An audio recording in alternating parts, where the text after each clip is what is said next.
معرفش انت مصعبه الموضوع ليه، وهو اسهل ما يكون. سهل جدا جدا، مش صعب خالص، ده بثلاث مكونات بس.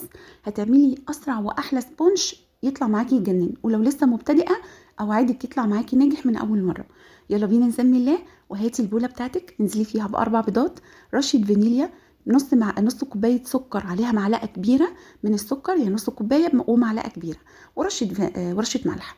هبدا اخلط كل المكونات دي بالمضرب الكهربائي. هينفع مضرب عادي؟ لا مش هينفع. وما تنسيش عصره نص ليمونه، بتفرق جدا معاكي. لغايه لما القوام يوصل معايا اللون يفتح جدا وقوامه يتقل ويبقى ثابت بالشكل ده. كده المضرب بتاعي خلاص انا خلصته، هركنه بقى كده على جنب. هجيب المصفى بتاعتي وهنزل فيها نص كوبايه دقيق عليها معلقه كبيره. نص كوبايه دقيق عليها معلقه كبيره.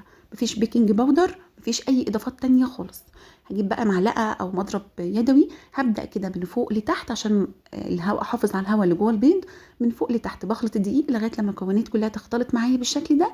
خلاص كده انا خلصت السبونج بتاعي. بجيب الصاج بتاعي، بنزل فيه بورقه زبده عليها مدهونه زيت، وبنزل بخليط السبونج. بيدخل فرن على درجه حراره 200 من 10 ل 15 دقيقه، مش اكتر من كده. لو طولتي عليه في السوا هينشف منك، خلي بالك من الخطوات دي، مهمه جدا.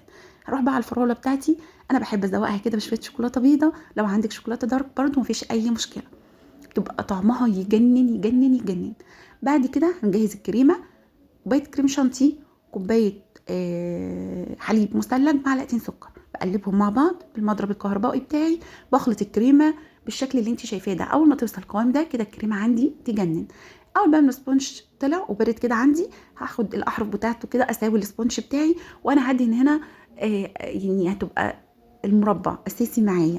حابه ان انت ما تحطيش مربى، ممكن تسقيه كده لو عندك شربات خفيف او حاجه، معلقتين كده على الوش بالطريق، وبيخليه حلو قوي. بس طعم مربى الفراوله مع الكريم شانتيه يجنن.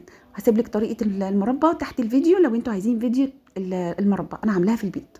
بعد كده هبدا ان انا اقطعها قطع طوليه. اول قطعه بلفها كده رول، والقطعتين التانيين بلفها حواليها. باقي الكريمه ضفت عليها معلقه كبيره من النوتيلا عشان اعملها زي جذع الشجره كده، بدون يعني بشكل عشوائي.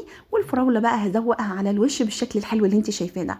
عملتي تورتايه، مكونات سهله وبسيطه وما اخدتش معاكي وقت، وشكلها يجنن. اللي بيشوفها يقولك انت اكيد شارياها جاهزه. حلوه قوي قوي، والطعم بقى مش عايزه اقولك على حلاوتها.